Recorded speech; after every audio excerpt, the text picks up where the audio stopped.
तव्हां शहर शहर घुमंदा आहियो त हिंदुस्तान में भगवान श्री झूलेलाल साईं जा सभिनि खां सुठा 5 मंदिर ॿुधायो।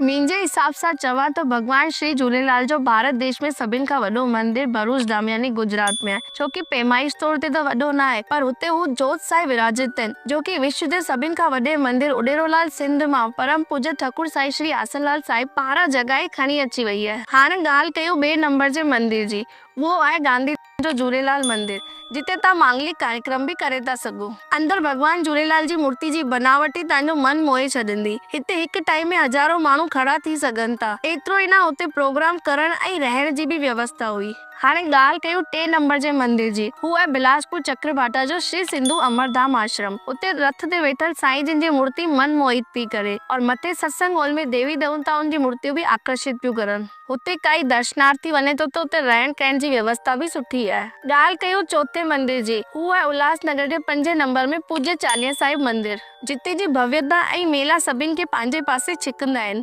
जिते जो मटकी मेलो ऐं चालीहे साहिब जे प्रसाद जो दोनों त ॾाढो मशहूर आहे। ॻाल्हि कयूं 5 नंबर जे मंदिर जी, उहे त ॾाढा मंदिर आहिनि, पर मां महाराष्ट्र जे धुलिया शहर जे झूलेलाल मंदिर खे 5 नंबर ते रखणु चाहींदसि। झूलेलाल मंदिर प्रांगण पंहिंजे पाण में कॉलोनी जहिड़ो थो लॻे। एसी कमरा, प्रोग्रामनि जी व्यवस्था, मंदिर में प्रतिमा जो सुहिणोपन ऐं सफ़ाई हिन मंदिर खे पंहिंजे पाण में सुहिणोपन थो ॾेई छॾे।